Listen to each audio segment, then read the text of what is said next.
Hello and welcome to another episode of Relationship Alive. This is your host, Neil Sattin. What do you do when you're in a relationship and your partner cheats on you?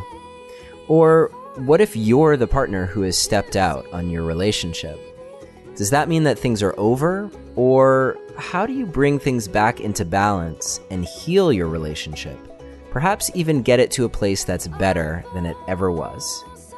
My hope is that you're getting the tools that you need to thrive in your relationship here on the podcast. Of course, I also want to ensure that you have the information that you need in order to repair your relationship when things go wrong. Perhaps no problem impacts relationships more than infidelity. So whether you've experienced it in the past or it's going on in the present, this episode is for you. And if you're thinking about having an affair, I want to take a moment to encourage you to find a way to address the problems in your relationship directly. Believe me, even though a relationship that survives infidelity can be even stronger than it was before, it's way easier to just tackle things head on and avoid all of the hurt and trust issues that come from an affair. Today's guest is one of the world's experts on the topic of infidelity and how to heal in its aftermath. Her name is Dr. Janis Abrahms Spring, and she's the author of the best-selling book, After the Affair, Healing the Pain and Rebuilding Trust When a Partner Has Been Unfaithful. She's also the author of two other books, How Can I Forgive You? The Courage to Forgive, the Freedom Not to, and Life with Pop, Lessons on Caring for an Aging Parent. Her book, After the Affair, has sold over 500,000 copies, and is full of insightful, relevant information about what to do if your relationship has been impacted by infidelity. Janis has also generously offered a free copy of her book After the Affair to a lucky listener. To qualify, all you need to do is download the show guide at neilsattin.com/affair or text the word passion to the number 33444 and follow the instructions. Janis Abrahms Spring, thank you so much for being here with us today on Relationship Alive. Well, thank you very much, Neil, for having me on. It's truly a pleasure, and it's a painful pleasure, a bittersweet pleasure, because no one really wants to have to go through infidelity, and yet the percentages are quite high of the number of people that are going to be affected or touched by it in one way or another. I'm wondering if right off the bat, we can talk about, from your perspective, what actually constitutes infidelity in a relationship, and also why is it so damaging? Yeah. Well, to me, infidelity is very broad and has to be defined not by me, but by the couple. And that people know when they are violating their partner. That's why they keep it a secret. If they thought it was above board, they wouldn't keep it a secret. So whatever their definition is, most people know when they're cheating and when their partner would be hurt or disapproving. But in general, I say that infidelity is not necessarily about sex, but about secrets and the violation of trust. And as a general rule, I say, if your partner were in the room looking over your shoulder, feeling very uncomfortable, you should assume you're having an affair. You're doing something wrong. So it's a very broad definition, but it speaks to the heart of what constitutes infidelity. Yeah, and it strikes me that that's a very useful definition as well. And it reminds me of an episode that we had earlier with Ellen Bader and Peter Pearson about lies. And the central question being, how do you foster trust and intimacy? And it seems like what you're suggesting is basically the presence of any secret is really going to undermine that in a relationship. Well, people have secrets, but they have permission to have secrets sometimes. So it depends on the policy, depends on the mutual understanding about those secrets. Not all couples feel the same about secrets. But what is their secrets policy? Most couples don't have a policy, and they only assume their partner would feel betrayed, and that's why they keep it a secret. But it would be wonderful if, usually the dialogue begins when somebody discovers that the other is having an affair. Then maybe that's the first time they really have ever talked out their ground rules. But that doesn't mean they wouldn't know what would upset their partner. And that's why they've kept it a secret. Do you have any suggestions to offer for people listening who are like, yeah, I actually haven't worked those those agreements out with my partner. Do you have suggestions on how to have that conversation and get at meaningful agreements? Yeah, they could say, I was listening to this great podcast with Neil Sattin, Janis Spring, and they were talking about how couples really need to talk out what's kosher and what's not. And, we've had maybe we have the same understanding, but maybe we have a different understanding. And would you be interested in talking about what is your definition of infidelity? And I'll tell you what mine is, and let's see how they line up. So I don't know that couples actually do this, because if you're questioning whether your definition of infidelity lines up with that of your partner, if you're doing something that violates that, again, probably you probably know how your partner would respond.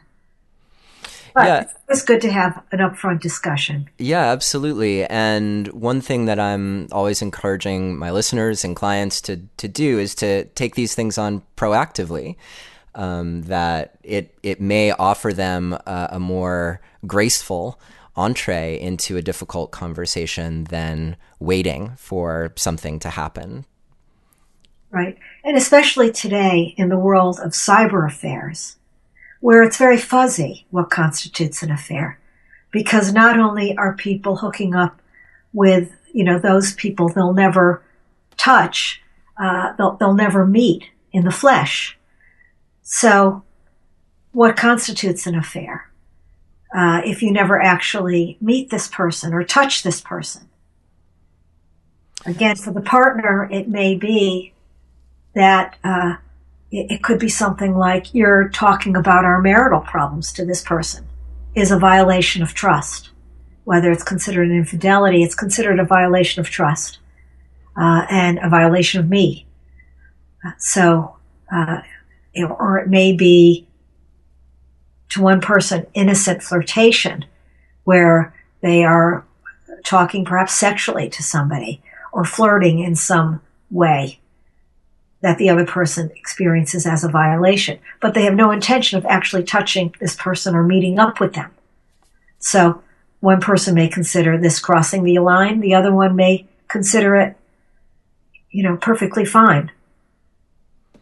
And it sounds like what you're saying is not that there's any blanket rule that makes it important one way or the other, but the idea is that people need to be on the same page about whether flirting online with someone is okay if they never have an intention of, say, meeting up with that person.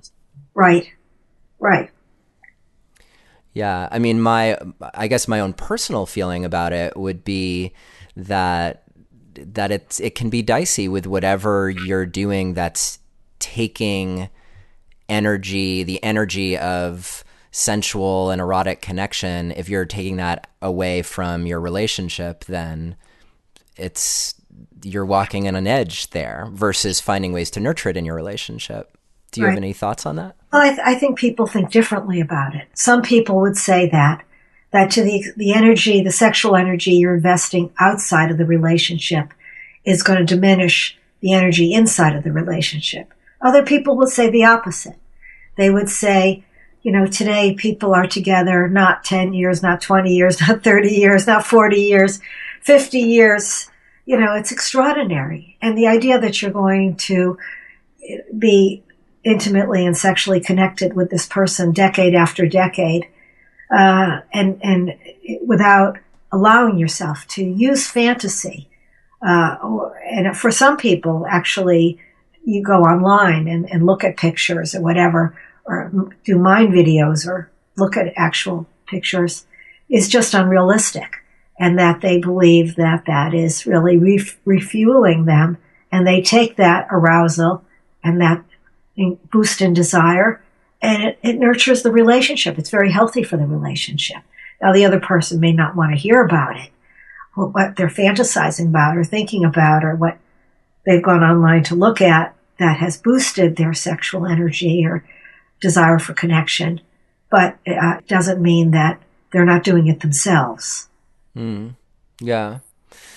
It makes me curious. I'm thinking about a conversation that we had here with Gary Wilson, who wrote Your Brain on Porn, and who talked about how the potential of exposing yourself to, let's say, porn as a way of fueling your sexual energy, because, and you write about this in your book, because what you're really doing is tapping into your brain chemistry, that it's often not about the porn, it's about what's happening in your brain, but that it can give people sometimes the wrong idea about what their sexual tastes or what fuels them sexually, simply because they're on this ride of chasing novelty in order to continually fuel the mental and the neurochemical buzz that they get from online sexual stimulation. But I could see it being valuable in a relationship where people are in agreement around it. Mm-hmm. I do wonder how many people actually talk these issues out. It doesn't mean it's not happening. I just don't know that people really, both partners, believe that it's safe and comfortable enough to talk these things out. So. Yeah. Well, let's come back into that realm of creating safety and the aftermath of an affair, and maybe it's worth spending a moment to talk about why people even have affairs to begin with, and in your opinion, and I'm sure you've seen a lot of reasons why. Mm-hmm. Well, I think, first of all, one of the critical tasks of healing after an affair is understanding, why did the affair happen? It's one thing to recommit and to promise monogamy and to apologize, but I think it's critical to understand, why did this happen? And it's not one reason why it happens. Often there are multiple reasons. And so, that making what I call a list of contributing factors and understanding, why did this take place? What does it say about me, you, and us? So, for example, a contributing factor could be that, you start to you have to go on a medication for coronary disease, and you start to have erectile problems. So you begin to look for outside stimulation where it's not so difficult for you to perform, for example, or you're afraid of you losing your virility, or you are approaching that age when your father died and you haven't really thought about your own mortality, but in the back of your mind, you are wondering how much more of life you're going to be granted. Or it could be that you are angry and you feel that you're treated worse than the dog. People make these lists and they feel they're in the bottom of the list in terms of how their partner treats them. And they've been harboring a grudge for a long time. And somebody comes along, shines on them, and makes them feel top of the world. And it's very easy to get caught up in the romantic chemistry of that. Are they looking for another partner? Are they looking to remarry? Are they not really thinking these things through? All they know is they feel validated, they feel seen, they feel understood, they feel cared for and held emotionally in some way that they've been aching for. So, some people are rebellious. And, the day that they get married, the day they sign the paper, they start to look for other partners because no one's going to tell them what to do. And, they've had a history of rebellion that started way before they got married. Anyway, there's so many different reasons why people are vulnerable to an affair. What's most important is that they look honestly at themselves and each other and address these vulnerabilities, because those holes have to be plugged. or treated in some way. And how does a couple navigate the delicate balance between a person who chooses to step out? I mean, you say time and time again in your book, that was your choice. Like, you made the choice to have an affair, and you need to take responsibility for that choice and the repercussions. And at the same time, you also talk about nothing being a one-way deal in a relationship, and that it's important for the hurt partner to also think about where their responsibility lies. So how do you do that instead and manage it in a way that's healthy, and healthy for both partners, so that a hurt partner doesn't feel like they're the person who stepped out is somehow justifying what they did, as if it's okay or was understandable or something, and vice versa, so that the unfaithful partner gets a chance to talk about maybe some of the reasons in the relationship that were causing them to look elsewhere. These are not only challenges for patients.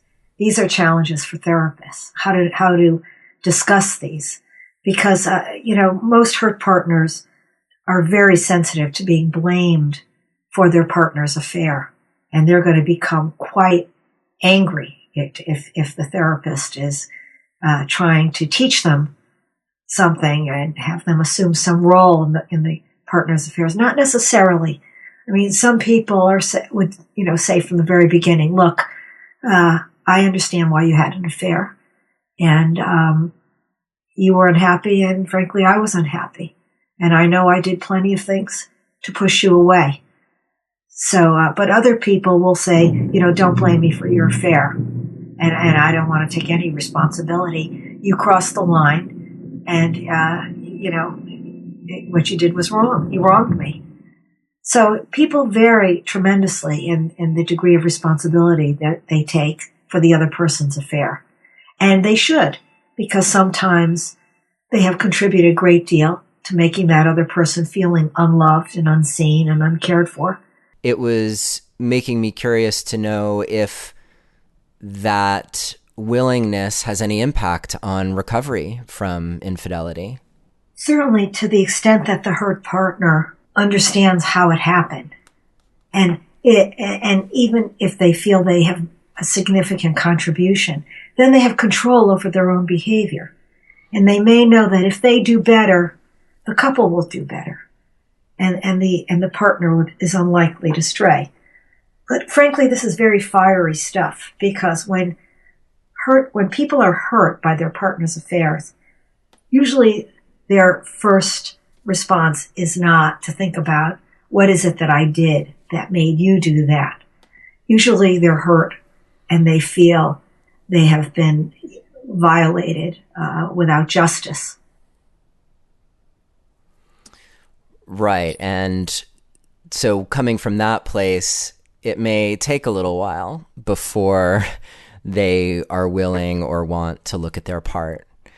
And that brings up the question of what are some ways that couples, when infidelity hits them... Just say one thing there? Yeah, absolutely. Talk about their part. A lot of people will say, if I do something wrong, if I push you away, then don't go to someone else. Come to me. Come to me, have the courage and character to come to me and say, you're treating me in a way that makes me vulnerable to somebody else's attention. And I'm sounding the alarms. You may want to look at this with me. You may not want to, but I'm hoping you will, because I love you and I want to be with you. But the way that you're treating me right now makes me question whether I want to be here. Now, that, again, it doesn't happen that way. But if it did happen that way, many fewer people would end up having affairs. And then the other person has a chance to say, yes, I'm very interested in what I'm doing. And please tell me what's bothering you, and I will take it seriously. Yeah, I really appreciate that language that you just offered, because I think it's a really empowering way for someone who is in that position to think about how to bring it to their partner in a way that's empowering. What you said just seems to really emphasize for that person, I want to be here. And yet what is happening right now is making that challenging for me. Right. I could see that being a start of some very, hopefully, fruitful conversations for people. I want to also just take a moment to mention that we have this assumption that we're making already in this conversation. Your book, After the Affair, Healing the Pain and Rebuilding Trust When a Partner Has Been Unfaithful, has contained in it the assumption that that's possible. And I'm sure that a lot of people listening are going to feel reassured to know that actually infidelity doesn't mark the end of an amazing relationship. So can you talk a little bit about how would a couple know if theirs is a relationship that can be healed? Well, they probably don't know. I mean, it's not something where you can know that starting off. It's kind of like a cancer treatment. Are you going to survive? I don't know. Let's talk about it in 6 months and see how you're doing. So I think people can ask themselves, are they willing to do the work that's necessary to rebuild the relationship? Are they willing to understand each other's hurts and needs? Are they willing to change the way they treat each other? The idea is that whether you stay in this relationship and you learn how to be a better partner, or you go to the next relationship and learn how to be a better partner, you're going to have to learn how to be a better partner if you're going to have a successful relationship. And if you do it here, then you get to preserve the family, the children, the assets, and you grow as an individual. But, for a lot of people, if they bring these behaviors to any relationship, it's going to fail. It's going to suffer. So the idea here is that you take this catastrophe and you learn from it, and you go on, you grow as partners, and you have a new marriage to the same person, a second marriage to the same person with new skills. Yeah, and I like how your book addresses the viewpoints of both partners. So, I felt like I could really come to understand it from the perspective of an unfaithful person, and I could understand the situation from the perspective of the hurt person. And actually, I also just really enjoyed your choice of that language, and how can you talk about why you didn't use the language of betrayal and instead favored the unfaithful partner and the hurt partner? Yeah, I spent a lot of time thinking about the language. It's very controversial. People have very strong feelings about it. Some people like it, some people hate it.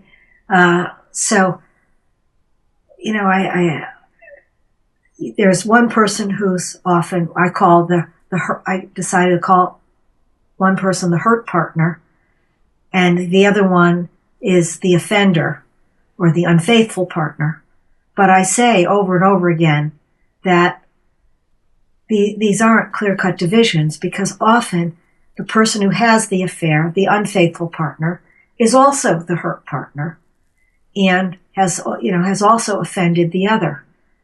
So these aren't like strictly clean categories, but for people to really care about what they've done wrong and how they've hurt the other and why the affair happened and what did they do that contributed to creating space between the two of them that made room for someone else to come in between. And it's, it's very sobering work, but people can grow a lot from examining that if they're willing to look openly at themselves and each other and do the work necessary to learn from the affair and to create something new.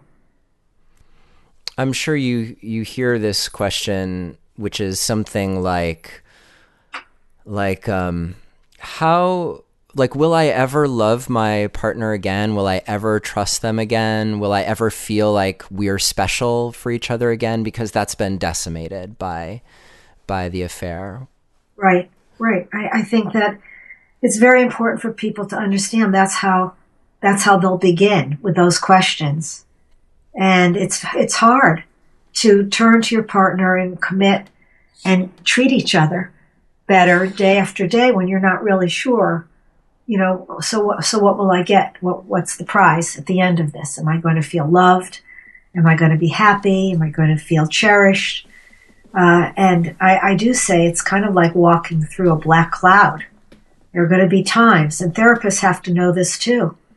There are going to be times when partners lose their way and they will believe that too much damage has occurred and they can't possibly heal after the affair, and that the mold is broken. And the couples who succeed often just hold on through that process. They keep walking. They don't stop. They feel despair. They feel pessimistic. They feel unloved. They feel a lack of love for the other. And they continue walking. They continue doing the program. And I say it takes a year and a half after the affair is revealed and after it is formally ending. I say it takes a year and a half of a roller coaster ride up and down until people really feel that they're going to make it. And they have to be willing to endure times when they think just, too much damage has occurred. It's over. But the couples who are successful hold on. That reminds me of something that you write about several times in your book, which is the danger of assuming that your emotions represent reality. Right. The emotional reasoning. Yes. If I feel despair, if I feel hopeless, then it must be. Rather than, we can feel all kinds of things depending on what we're thinking in the moment, but it doesn't necessarily forecast the future. And it's very hard to know that.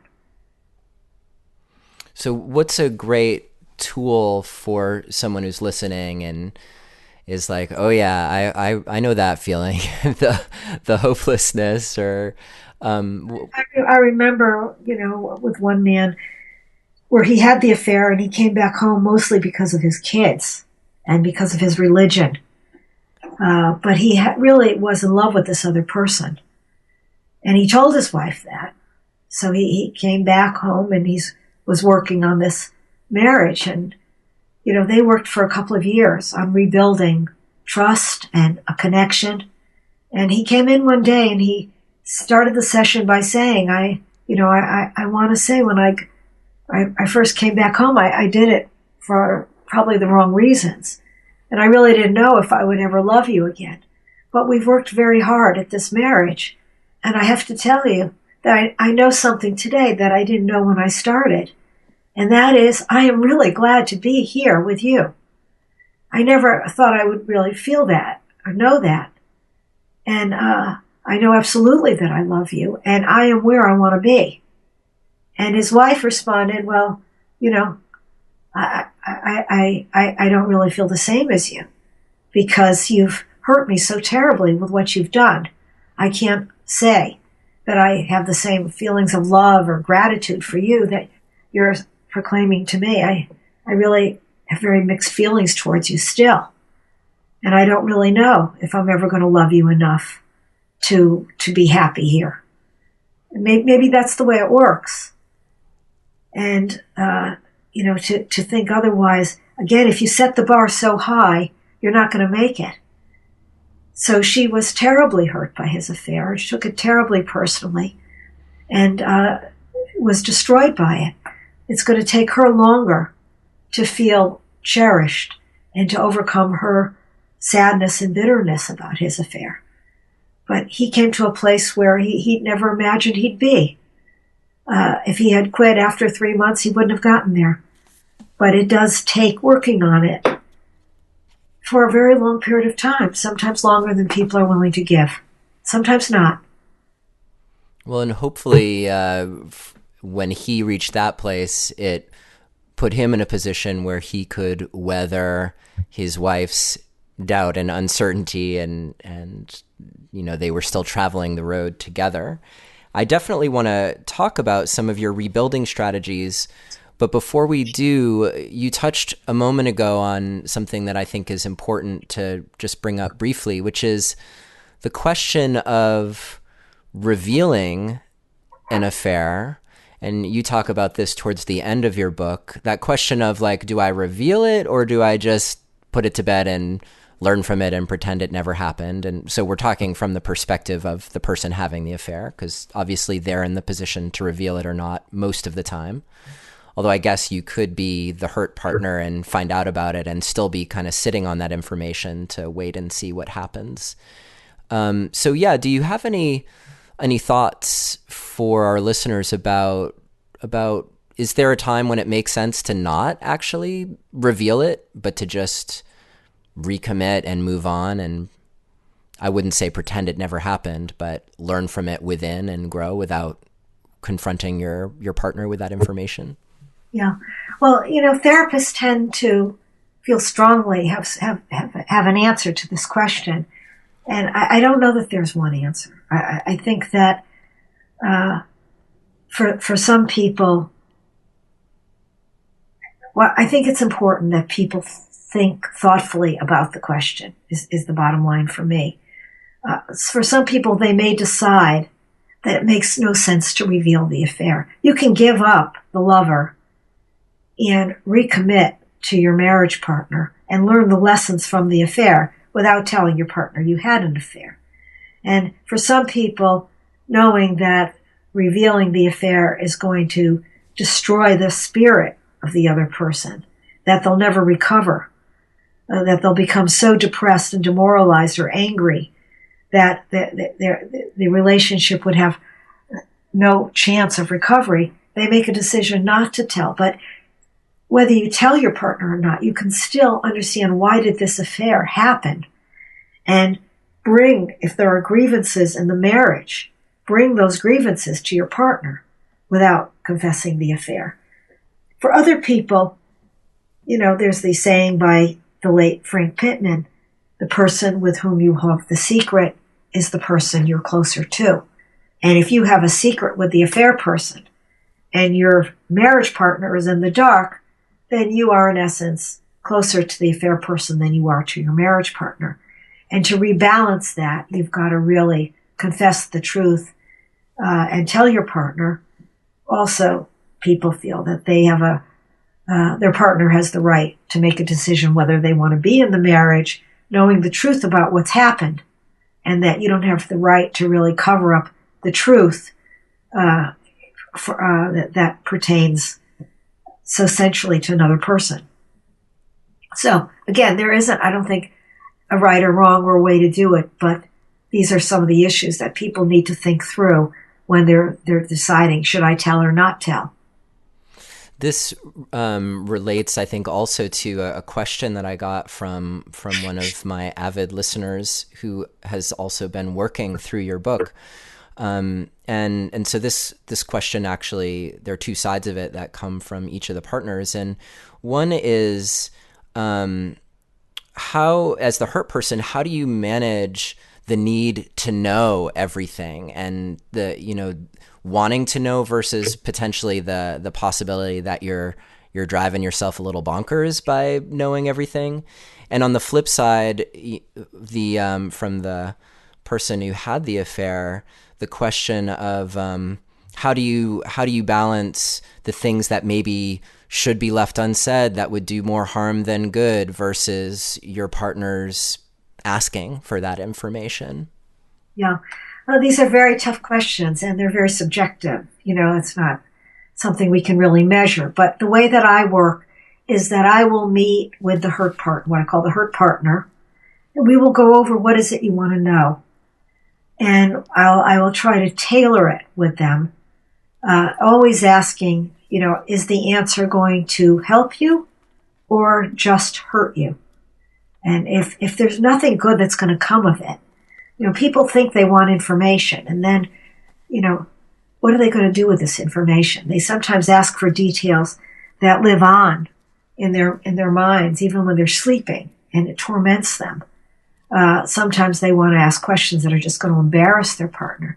So again, let's look at what is the motivation, and knowing the answer to this question, will it hurt you or help you? And then ask the question at that level. And, down the road, you always have a chance to ask more questions. You don't have to necessarily ask everything right now. But I do think that people sometimes just ask questions. And I don't know where they're going with the information. And I don't know that it's useful. So it sounds like what you're saying is, on the one hand, the person asking for information should hopefully be going through a process of deciding or figuring out, is this information I'm after really going to be helpful? Yes. And if so, and they ask, then it seems like it's their prerogative, and that the unfaithful partner should give them the information they're asking for, assuming that's the process they're going through. Well, yes. I don't know about the should, but yes. It would be good if they would answer at that level. But again, in meeting with the unfaithful partner, they may have different ideas about why that person is asking the question. Maybe they think that person is, the hurt party is just, wants to humiliate them or give them reason to quit. So, as a general rule, I would say that after meeting with the hurt partner and thinking through, will the information help or hurt, they have the right to ask the questions, and they're asking their partner to answer respectfully with the truth. And what are some strategies, whether it's, a hurt partner driving themselves a little bonkers by thinking about the affair person, which is the lover, the person that the affair was committed with, or for that matter, the unfaithful person. How do they actually get the other out of their lives so that they can really focus on each other? Well, the affair person sits there, especially nowhere more than in the bedroom. They take up residence. And I remember I had this couple in my office, and they were sitting chairs next to each other, and they kept talking about the affair person. So I wrote down AP on a piece of paper, affair person, and I put it down in between the two of them. I said, this is what we're trying to do. We're trying to get this person out from between the two of you. And the wife picked it up. She was the hurt party, and she wrote AP, shook the AP, and then she wrote APE for ape. She said, yes, this sits between us nowhere more so than in the bedroom. And that's right, whether you're talking about it or not, that person is sitting there. But often the attraction is not to the affair person, but to the way the unfaithful partner experienced themselves with this person. And, that experience isn't necessarily going to last, because we know from John Gottman that most successful, happiest couples in America don't resolve 2/3 of their problems. So it's very easy to have a very strong romantic attraction and attachment to someone when it's secretive. But that doesn't mean that it's going to be so easy once you're free to be with this person.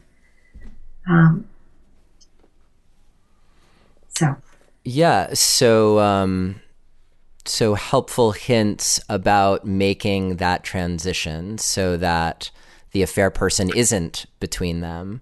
I know you've mentioned having a funeral for the lover and some other things like that. Yes. So I have something called having a funeral for the lover, for the affair person, where there is a formal ending, where the unfaithful partner will, let's say, write an email or a letter that says this is a formal ending, that I will never contact you again, and I will never accept contact from you. It's very important to say these things so that the rules are spelled out. It could be, if you do call me, I will not answer, and I will tell my partner immediately. And it could be, I wish you well. Or I've hurt my partner terribly. We're in therapy trying to rebuild this marriage. I wish you well. And then that letter is given to the other partner. Often they will edit it.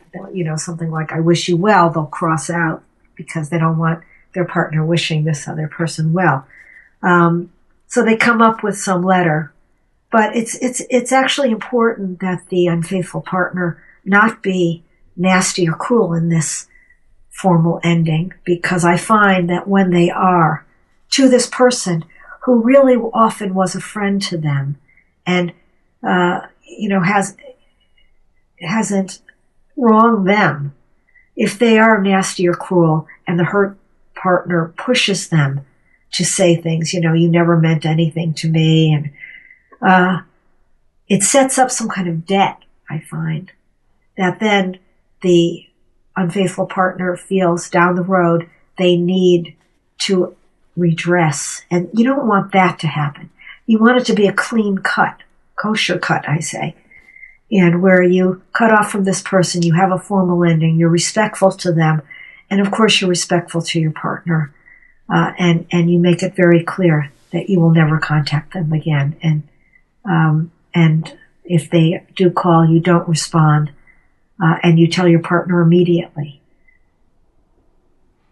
Great. And I want to point out to our listeners that the third part of your book, which is all about the rebuilding that happens, the recovery, it's the longest section of your book. And we are, of course, only scratching the surface. And it covers everything from how you structure what you learn from the affair and rebuilding trust and sex after an affair and the place of forgiveness. And with only a few minutes left, we're not going to have time to talk about much of that.